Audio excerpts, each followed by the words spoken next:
IE Sports Radio fans, this show is brought to you by Planet Jerky Premium Brisket Beef Jerky. Planet Jerky is the official jerky of the 2022 California League champion Lake Elsinore Storm, Single A affiliate of the San Diego Padres. This all brisket jerky has gluten-free options, contains no MSG, no sodium nitrate, is low in sugar, and high in protein. Go to their website at planetjerky.net and follow them on Instagram at Planet Jerky. Planet Jerky, the jerky that's on a whole other planet.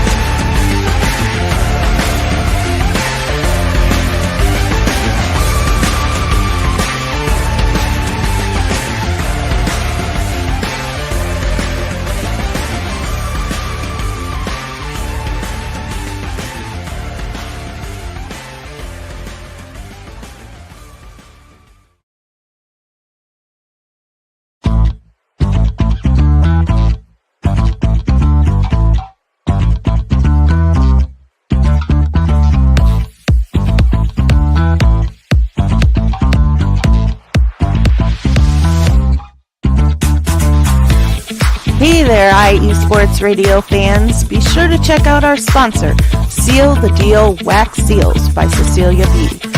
You just finished your very own wedding or baby shower invitations and you're looking for that extra special touch? Maybe you just wrote a letter to a relative or a friend and you want to add to their smile when they receive it. Then seal the deal with Cecilia's handmade sealing wax stamps for your invitations, letters, and gifts. You bring the deal, we'll bring the seal. You can find them on Instagram at sealthedeal_wax stamps and on Facebook, Seal the Deal Wax Seals.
And kind of, there we go. I think I finally figured that out. That took me a little bit. Again, rookie mistakes here, but just bear with me. I think we'll get better. I think down the line we'll start looking a little bit better too, and so hopefully this will all kind of come together over the next couple weeks here. It's going to be difficult maybe with the holidays, but I think we'll work it out. We'll work through some kinks, and I'll be able to bring you guys some good content. But like I said, I think Ellie hit me up like probably almost 2 months ago, but through a series of unfortunate events, including 2 hurricanes coming through our area. I live in Tampa Bay. That's where I'm currently stationed. I had a couple of pretty strong hurricanes come through, really kind of put the whole sports thing on the back burner for me. My family and I, we were fared pretty well through both hurricanes. Not a lot, but we definitely had some friends, some good church family that did not do so well. So kind of put sports and podcasts and that kind of stuff on the back burner for a little bit.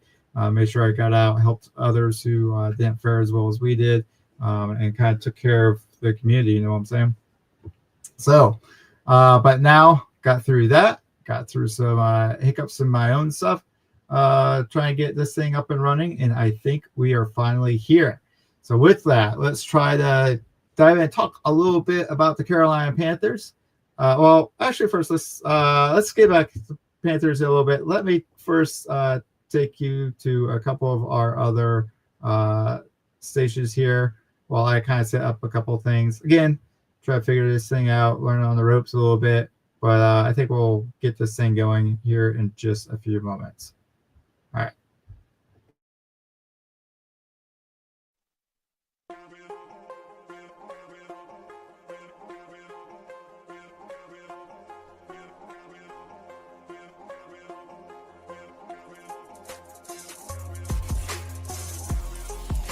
Hello, ladies and sinners. Hello, sports fans around the world. Hello, IE Sports family. This is Cale Henderson, the host of IE Vegas, the Sin City Sports Show, presented by IE Sports Radio. If you folks are interested in sports in the Vegas area, if you're wanting to have a blast for 1 hour, every Tuesday night from 7 p.m. Pacific Standard Time to 8 p.m. Pacific Standard Time, this is a show built for the Vegas sports fans, where we feature the Las Vegas Raiders, the Las Vegas Golden Knights, the Las Vegas Aces, and the University of Las Vegas, Nevada Rebels. Hopefully, fingers crossed, MLB team coming soon. Either way, if you folks are looking to have a blast for 1 hour each and every week, tune in Tuesday, 7 p.m. Pacific Standard Time to 8 p.m. Pacific Standard Time. If you folks are interested in Vegas sports news, go to our Twitter at SinCities_IESR, and you can speak with me, the host, Cale Henderson, at Cale_Henderson on Twitter at any time. Be happy to reply. Always want to reach out to our fans. Again, the Sin City Sports Show, presented by IE Sports Radio, your direct feed for all that is sports.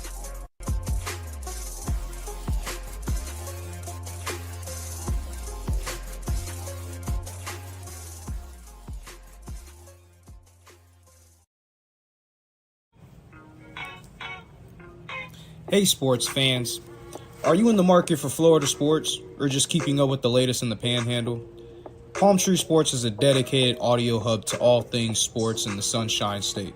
We cover current events, big news, heavily favored opinions all across the NFL, NBA, MLB, and so much more. So come check us out every Saturday evening at 6 p.m. Eastern Standard Time for a down south education on Florida sports and athletics. It's hosted by yours truly, Corey Pujols, and is powered by IE Sports Radio, your direct feed for all that is sports.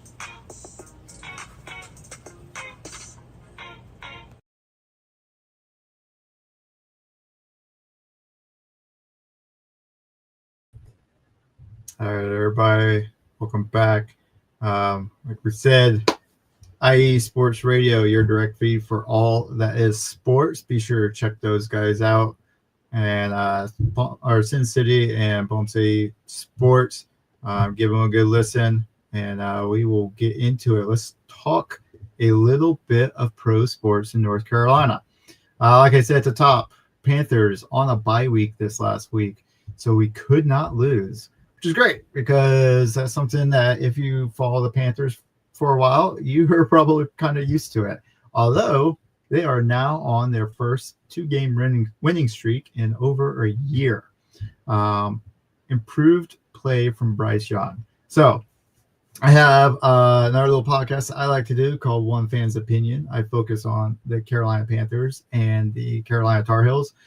But if you want to go check that out at some point, feel free to. But on that podcast, I have made it very clear that Bryce Young would not have been my pick at number 1. I've always kind of been suspect of the size difference that he brings to the NFL.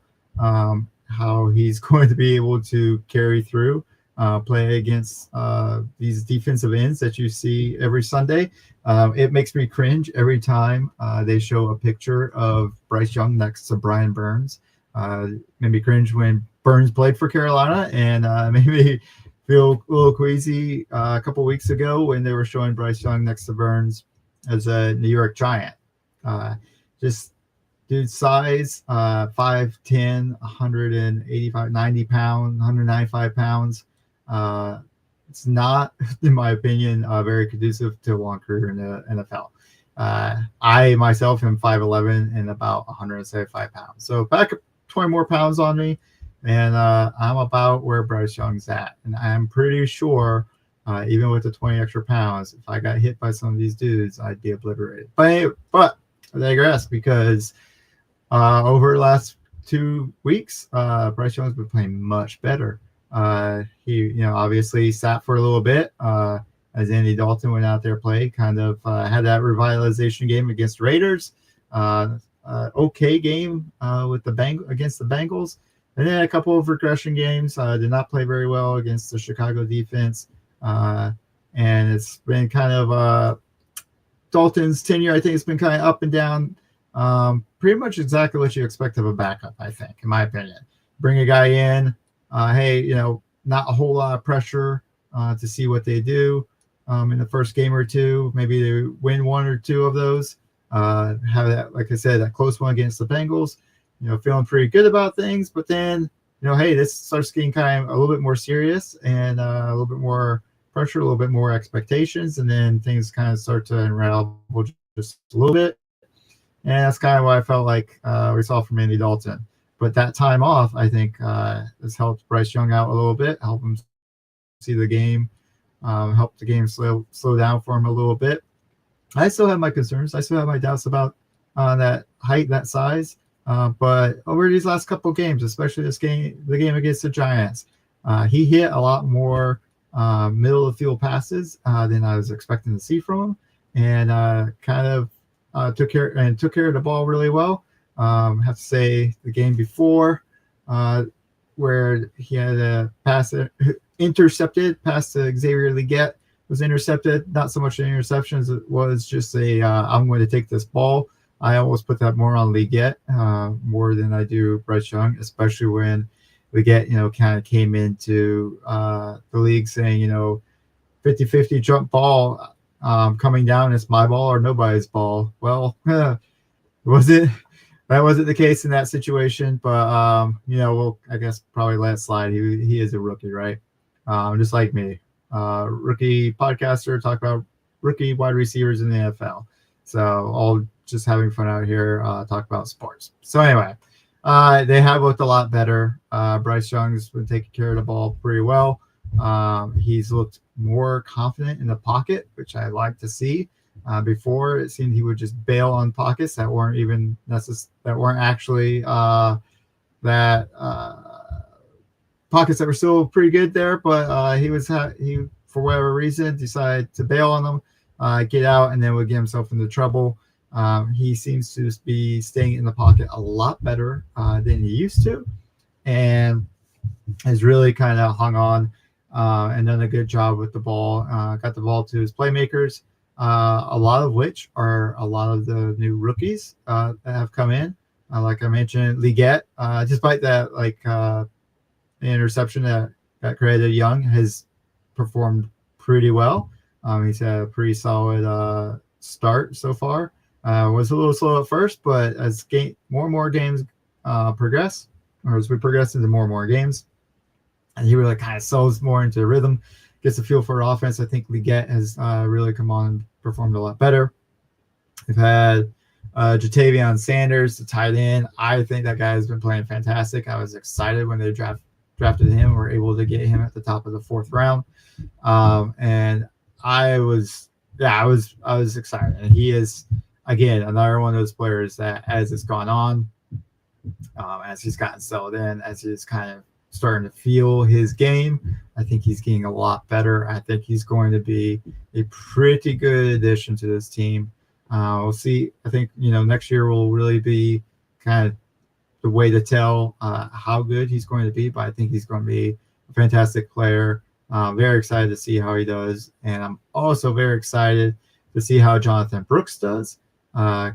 He's been eligible to play coming off of IR after healing up his ACL, but Panthers opted not to play him this last game against the Giants. Instead, going to let him kind of sit through that game, sit through this bye week, and hopefully we can finally see him next week against the Chiefs. They're in Charlotte. We'll see. But I am looking forward to his debut. Looking forward to see how he runs. I know we've had some great production from Chuba Hubbard, drafted under the Matt Rule era. I liked Hubbard in college. I thought he was a very good runner, very forceful, pretty decent vision, but really just kind of like imposed his will on the line and kind of imposed where he wanted to go. And once he made that decision, he was like, boom, he's in it. He hit holes. Very decisive runner. You didn't see that his first few years. I don't know what kind of held him back on that. But this year in particular, he has, I think, really broken out, really refound that form, what made him so good in college. And he has had a tremendous year. However, I think having another back like Brooks is really going to help out. I think it might even help Hubbard more, give him a couple, spell him a couple snaps. And kind of I think Brooks will kind of bring a different dynamism to the game, kind of a different style that will keep defenses on their toes. I have to plan for both of them. Maybe we kind of harken back to the old days with the dual running backs, have a good pounder and a nice, maybe a little bit more of a finesse guy. I think that's what we wanted Miles Sanders in here for. Well, he's had his moments. I don't think he's kind of really lived up to that full hype. So looking forward to see what Brooks can do. And looking forward to seeing what the Panthers could do this Sunday against the Chiefs. We're going to be a 1:00 game. So, probably what's been pretty typical for the Panthers this season is those lovely, like, mid-afternoon games when there are other contests going on. You may probably want to tune in something else, but if anything, you could tune in to watch Patrick Mahomes and the Chiefs. But I'll be tuning in to see how this team does. Defense has picked up a little bit more, played a little bit better. I think a lot of that's attributable to the fact that the offense has also picked up a little bit more and played a little bit better. They've hung in there. They've kept the defense off the field, a lot of the defense to get some rest. And because of that, the defense has been able to play a little bit more aggressive. Another player I'm looking forward to seeing, Caleb Farley, cornerback, recently signed to the 53-man roster. And I was excited about him coming out of college. Listened to a couple of interviews from him. Dude is a smart, savvy football player. Remembers everything, great memory, great feel for the game, just some really weird bad injury luck. So I'm hoping this dude can be healthy, kind of give himself a nice reset here in Carolina, and can really play well for him. I think having him opposite JC Horn, and then you put in Mike Jackson there too. I think the two of those guys can really, or the three of those guys can really work together really well. And let's see how they do this next Sunday against Kansas. Do I expect them to win it? Probably not. But Kansas has, flirted with disaster a couple of times this year, avoided it barely. didn't get away with it this last Sunday in Buffalo. So maybe the Panthers have a chance. Maybe they have a chance to pull a fun little upset. But we'll just have to wait and see how it goes. Right. All right. Let's talk a few more pro sports teams. Let's look at the Carolina Hurricanes and how they've been hanging in there so far this hockey season. Though, like I said at the top, they didn't necessarily grew up a huge Canes fan. By the time I had moved away from North Carolina, I think is when the Hurricanes finally moved in. So before that, really was a big fan of the Bruins. We're not doing so well this year. But the Hurricanes, on the other hand, maybe I should change things up, are really taking it to people right now. They are sitting at 13-4. Their last game was a 4-1 win over St. Louis Blues. And they have really just been kind of doing this all season long. So one of the leading teams in hockey right now as far as goals for per game at 4. They pretty much just go out there and average 4 goals a night, which is insane for a hockey game. Just kind of look back at, they opened the season with a loss at the Lightning and the Blues earlier. But, man, really just not a lot of losses here. Like I said, only 4. And we're talking about games like 4-1, 4-0, 5-2, 5-1. I don't, in their wins, they've got 1 win that was not 2 wins. No, sorry, 1 win regular season that was not a 4-goal game. That's freaking incredible. You are on pace to set some real serious NHL records when you're scoring goals at that clip. Over a goal a period is just insane, even in today's NHL. So really awesome work there by the Hurricanes.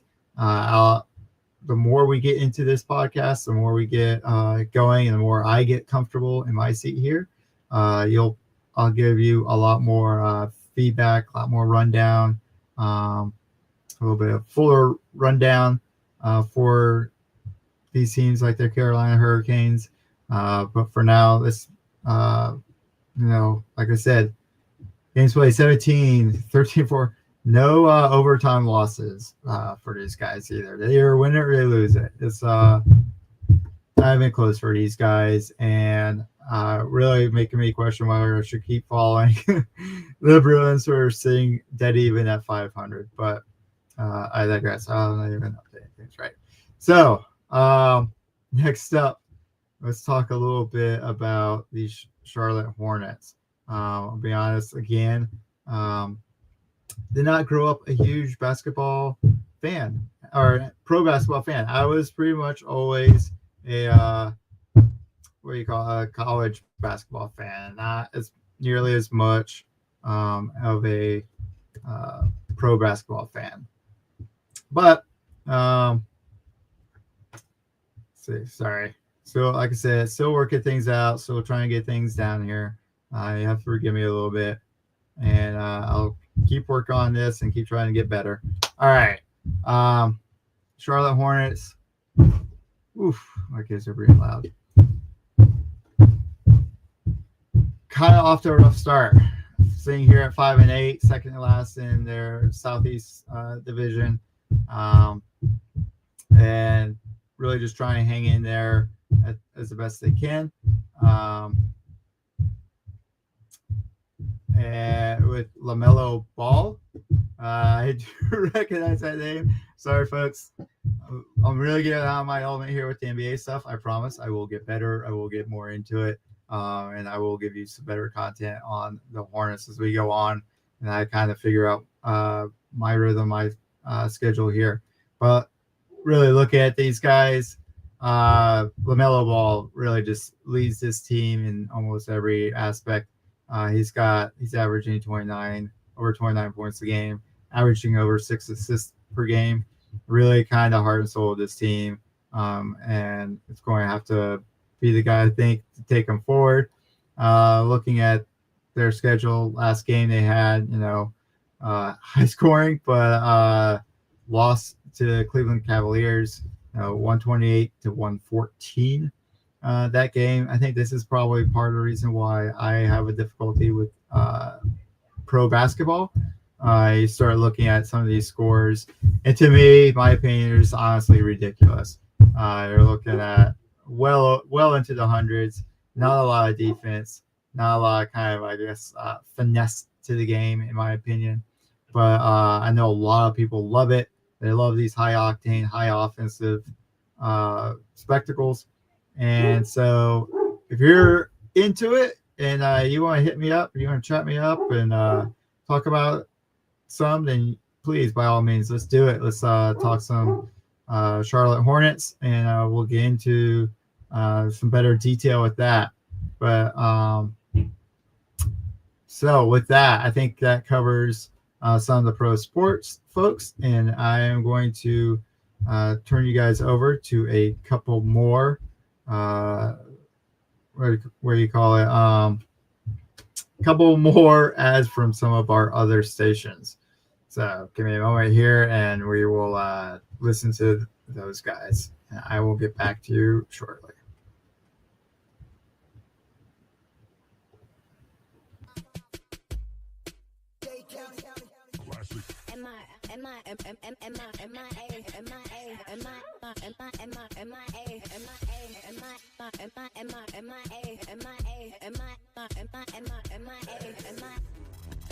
Welcome to the 305, aka the Magic City, and this is Magic City Scoreboard. I'm your host JB, and right here we're gonna talk anything Miami, Miami Dolphins, Miami Heat, Miami Hurricanes, Marlins, Panthers, Inter Miami, and even high school football.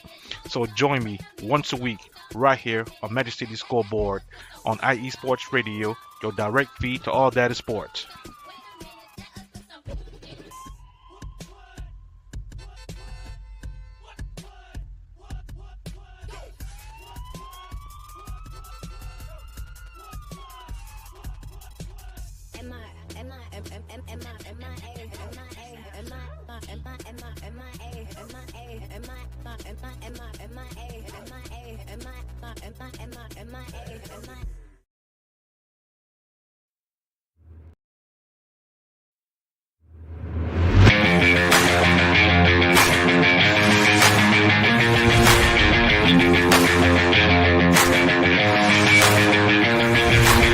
What's happening, sports fans?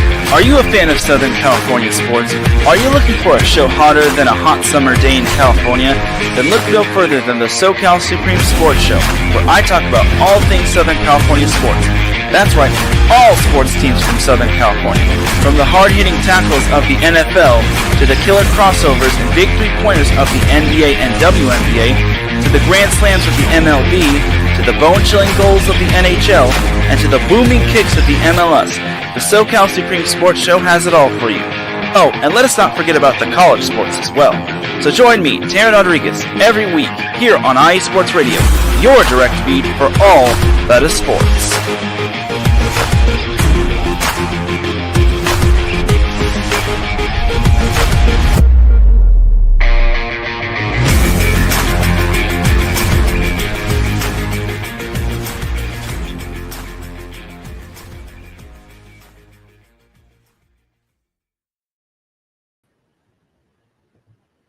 Hey everybody, welcome back. Let's get into some more talk about let's move on over into the college world of sports. All right, first up, I'm going to talk about my Tar Heels because that's who I like to talk about. North Carolina Tar Heels. Let's talk a little football first. Start off sitting at 6-4 overall, 3-3, dead middle of the Atlantic Coast Conference standings. Not exactly the best year for Tar Heel football. However, I will say this year feels a little bit like a reversal of the last two seasons, where Carolina started off hot. They rattled off about 5 or 6 wins in a row. got themselves worked up pretty well into the rankings. Looked pretty good, especially last year, going into a game against the University of Virginia, ranked all the way up number 10 in the nation, I think we were at the time, and really kind of clipping along until Virginia kind of exposed a couple things for us, especially our defense. And we took the L to Virginia in Chapel Hill. And from there on, we kept taking more and more hits. Lost to Georgia Tech, almost lost it to Duke, lost to NC State, and really just had a hard time recovering after that. Fell out of the top 25 altogether and did not look the same after that loss. This year, however, Carolina, after opening the season with a couple wins, kind of wins you would expect to see them get. Minnesota, pretty good win to kick off the season, but then teams like Charlotte, North Carolina A&T, wins you expect to see them get, and then stumbled early on. James Madison really kind of took it to them. One of the weirdest games I think I've ever seen. 70-50, I think, was the final score on that one. Really just got out of hand. Probably, reading the box score, thought you were looking at a basketball score, but just downhill from there. Watching Carolina get up early on a team like Duke, and then giving it up late into the third and fourth quarter, losing that game, lost to Pitt, and then lost to Georgia Tech. Dug themselves in a real early 0-3 hole in the ACC. But since then, have really started to turn it around, played a lot better, played a lot more consistent. Started off, got them, let's see, I got a nice win against Florida State a couple weeks ago. Omarion Hampton, really kind of the star of this year's team. Really teed off on Florida State. I think he had a total of 4 touchdowns, 1 receiving, 3 rushing. He started looked at almost saying a couple of single game records, and Carolina kind of started to get things turned back around, and then brought us up to this last week against Wake Forest. Had another strong game. So Carolina again turned to Omarion Hampton, really rode him through this. He had 35 carries, 244 yards, only 1 touchdown this time. But really, I think, being able to keep running it the way he did, kept the ball out of the hands of Wake Forest. Didn't give them the opportunity to score, kept our defense fresh and healthy, and really just helped set the tone for this game. So, Carolina came away with, only the 7-point win. However, I think it felt, with the game flow and how things went, I think it felt a little bit more in control, a little bit more in Carolina's hands. Jacoby Criswell with a couple of nice plays. Had a 4-yard run of his own. Nice 15-yard pass to J.J. Jones, who has had his to me is a little bit of a mercurial player, kind of up and down. Sometimes you're like, he is electric and it really nails it. And then other times I feel like you see him drop something that you really expect him to be able to pull in. So I always hold my breath when I see the ball going his way, but nice 15-yard pass there from Criswell. So kept UNC ahead, stayed ahead on a nice interception return from Power Echols, 42-yard return. Great to see the defense really kind of keying in and keying up to it. And then I think a lot of that has to do with getting Ruck back in the line, getting him playing some good football. So it's good to see this team kind of seems like they start off a little rough, start off with some troubles, but really starting to kind of build around each other, figure out who they are, figure out their identity. They've got 2 more games left, Boston College and NC State. So not going making a huge splashes in the ACC. You got SMU, as we all expected, sitting at the top of this conference, and then Clemson right behind them, sitting at 8-2 for Clemson, 9-1 for SMU. Conference standing or conference records 7-1, 6-0 respectively. So they seem to be doing well at the top. Miami was doing well at the top until recently. But so North Carolina definitely not going to make it up into that area. But after that, you've got several 3-loss teams immediately in front of UNC. They're not going to be able to jump Duke or Pitt or Georgia Tech, who's sitting right in front of them, because those 3 teams all kind of have that tie break against North Carolina. But then you've got Syracuse and Louisville just ahead of those 2, both sitting at 4-3 in the conference. 2 more wins, Boston College, NC State. It's going to be tough. Boston College, probably a doable game. They're sitting at 2-4, 5-5 overall. So hopefully that's a game that we can stay focused on and not start looking ahead to NC State. But NC State also another team sitting at 2-4, 5-5 overall. On paper and in theory, definitely a game that UNC can win. However, I've felt that way, I think, for the past 6 seasons and have been let down every year.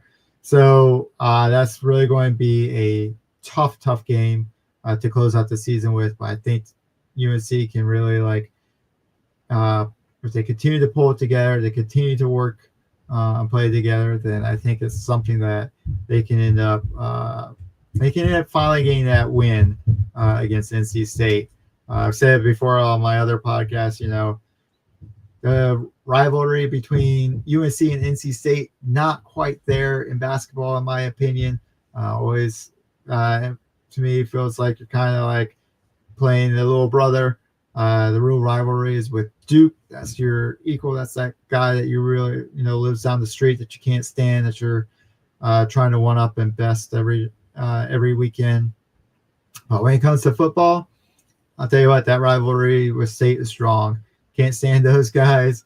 It's a hard game, and I really wish we were doing better against those kids down the road. Duke football, not as strong a rivalry, but still, you want to beat them. We got that victory bell that we do with them, and we'd like to keep that. But this year, we relinquished it a couple games ago. So we'll see how it goes next year. And speaking of those Blue Devils, devil emphasis on the Devils, they just beat NC State 29-19. So I don't know how I feel about that, really. Can't say it, or not, sorry. So Duke playing a good game there against NC State. Pretty dominant game. State's kind of having not, I guess, their typical year that they would have hoped for, but still kind of working. Duke really kind of working it, getting in there, kind of kick the game off early. Really set the tone in the first quarter, and with a safety, defense coming out hard, playing State tough, and then followed that up with a field goal and a touchdown, and got themselves out to a nice 12-0 lead. NC State kind of crept back into it in the second quarter before the half with a handful of with three field goals, sent in the halftime, only down by 3, given Duke's fast start, and then came out, tied it up at the beginning of the third, and to make things a little bit more interesting. But from there, Duke responded. 2 touchdowns from their quarterback, Malik Murphy. It was electric. He played really well. He played really well against the Tar Heels for sure. And here kind of took over the game to make sure that Duke could put it away. State responded with another touchdown, but Duke kind of sealed it off at the end with a field goal and put it back to a 2-score game, 10 points, 29-19. Duke takes it walking away from NC State and kind of closes the door on their season. And we'll see. They've got, State has 2 more games left as well. And we'll see how they end up. Let's see who they got left. Georgia Tech and then us, North Carolina, obviously, like I just mentioned. So they got to get past Georgia Tech and get through Chapel Hill to become bowl eligible. They're sitting right there on the cusp. Really hoping now that it comes down to that last game that they have to take us on to become bowl eligible, and we can kind of keep that from happening. Duke, on the other hand, sitting at 7-3, they're already bowl eligible. We'll see them play in December, about the same time we're watching Carolina. So we'll see how that goes. Shifting down a little further south, looking at the Clemson Tigers now. Just got done playing Pitt with a close win there, 24-20. And Clemson, while their record would kind of indicate that they're back, I'm not 100% sure they're back really. They've had a couple of really close games that you wouldn't have expected from them. This case in point, Pitt. These are games that, when they were in their dominant phase, they were really taking it to teams. They were, not making these any kind of a contest. And nowadays, while you do see them, getting out there, they're getting the wins, they're grinding it out. They're a lot closer than they used to be. And I think this is a good example of that. Kind of got up early there in the first half, took it through got through the third quarter, and then had a fight off Pitt late in the fourth quarter to make sure they could hold on. They obviously bowl eligible, 8-2 overall. There's been some talk, but it's probably not looking very likely for them to be in the playoff picture, but you never know. Crazier things have happened. I think maybe they win this ACC tournament or championship game, and maybe they could get a nod, but I don't know. I don't think they're quite back to where they used to be. A lot of talk about how their lack of utilizing the transfer portal, unlike a lot of other schools, is probably hindering them just a little bit more than it does others. But we'll have to see how that works out for them. As I said, they've got 2 more games left now too. They'll be playing against the Citadel, so hopefully a pretty good game. And then finally, they'll be playing against in-state rival South Carolina, who we will get to in just a moment after we hear a little bit more from some of our other shows.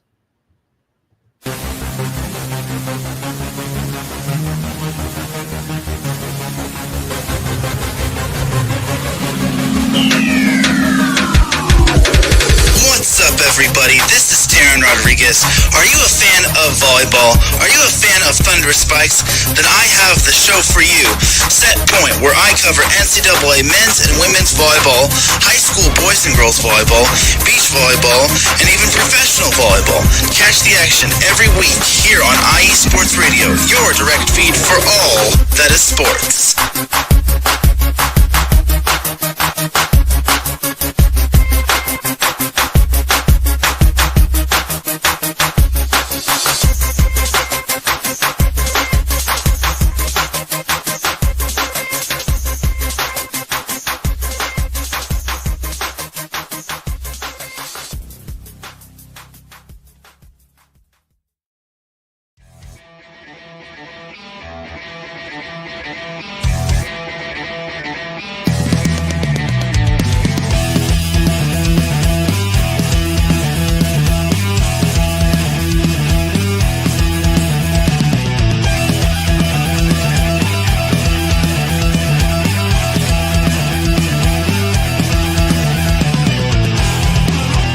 IE Sports Radio. It is your direct feed for all that is sports. It is Philly Sports Talk with Cash and Chris every Tuesday night right here on IE Sports Radio, your direct feed for all that is sports. Philly Sports Talk with Cash and Chris is the most comprehensive view on Philadelphia sports exclusively right here on IE Sports Radio. You know what it is, your direct feed for all that is sports. Tuesday night, IE Sports Radio, Philly Sports Talk with Cash and Chris.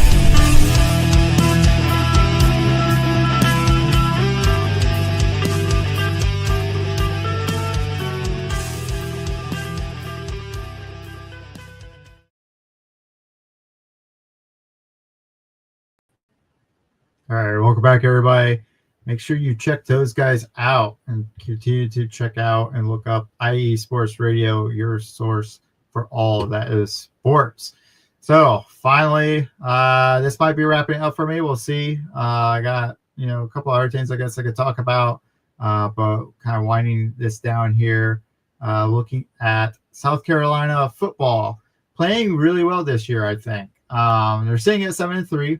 5-3 in the conference. Some pretty signature wins.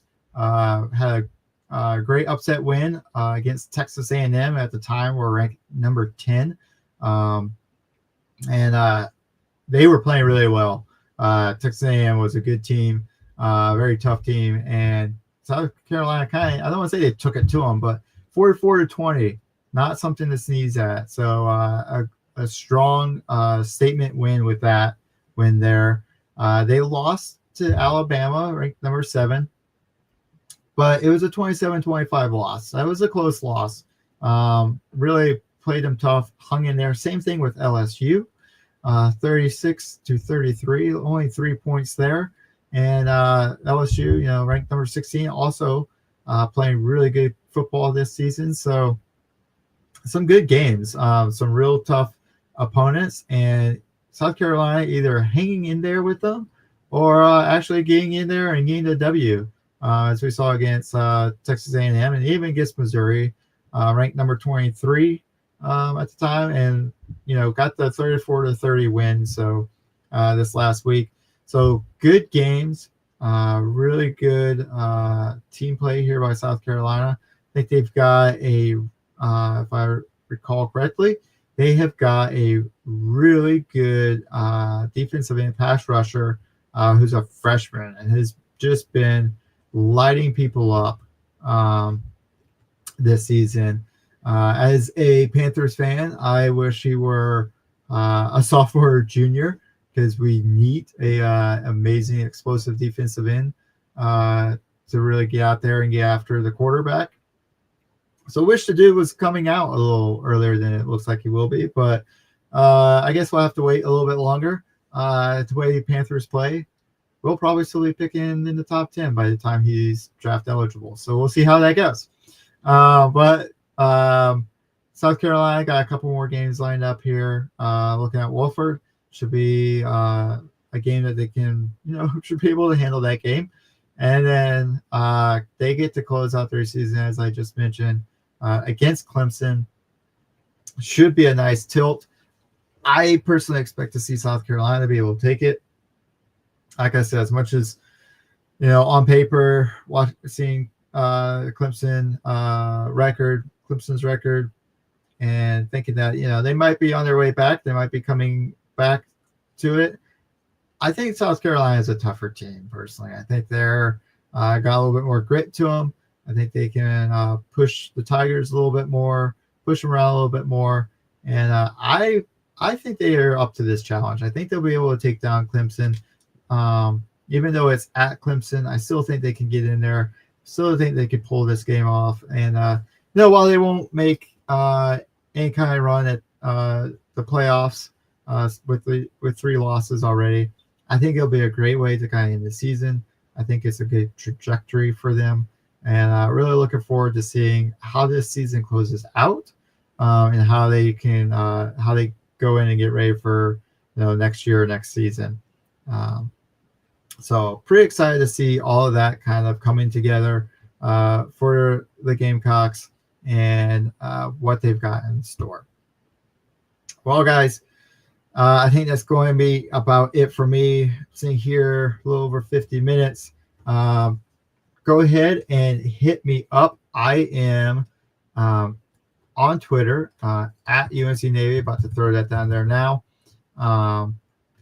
You can find me there. You can chat me up there. You can also chat me at the the Carolina Sports Update podcast Twitter handle there too. I will check in on that. And if you've got things you want to hear more about, things you want me to focus on a little bit more, I will certainly do that. Like I said, first time getting in here, I feel good to have finally gotten this thing down and gotten this on board. Now I just need to kind of get us into kind of start refining it here, I guess, and really get this off and running. Kind of start talking a little bit more about sports you want to hear a lot more about. I mean, as I follow a lot of them, again, honestly, full disclosure, I follow a lot of the Tar Heels stuff. I follow women's lacrosse. They're in the NCAA championship. I think the Final Four for that. Women's soccer, they are also in the tournament, number 2 seed. Just recently, went down to Florida or lost to Florida State in the ACC championship, but they did take out Duke en route to that. So it's a big get for Carolina. They kind of got that revenge game. Duke had beat them to close out the season. Then they got in a tournament, and Carolina beat them when it mattered. So love to see that. I've got college basketball I didn't even get to touch today. So I'm going to have to really work on my timing, get this stuff down pat, so I can cover all of these teams, all these sports. We've got pro teams. We've got college teams. Right now we got college football. Like I said, we got other a bunch of other different college sports. We'll have some great we'll be able to touch, I hope, tap into a little bit of the smaller schools. Maybe see how Charlotte's doing. Look at ECU. I didn't even get a chance to talk about them. They've got some good talent that comes out of there every couple of years, it seems like. And App State always likes to make noise. Always gives UNC a scare. We'll see what they're up to. Hopefully a little bit more next year. And then, like I said, we're about to hit the heart of the basketball season. Duke and UNC already taking tough losses to some top-ranked teams. UNC kind of with their come from behind loss. The nice 20-point comeback by UNC against Kansas. Unfortunately, weren't able to kind of close that deal out and take that win. Duke also going down to Kentucky, but you look at those teams, you look at the caliber of teams they're playing early in the season, and you got to really give those guys credit for playing tough, hanging in there, both still in the top 10. And we will definitely get into some basketball here in the coming weeks and start talking some of my favorite sports. But like I said, in the meantime, hit me up. Let me know what you want to talk more about, what you want to see. Hopefully all of this fake stuff in the background goes away eventually, and I can set up a nice little podcast studio where you guys can see some of my gear. But for right now, I think I'm going to kind of black out what's going on back there and just keep you with the banner for now. All right, so that's going to do it for me. And I will talk to you all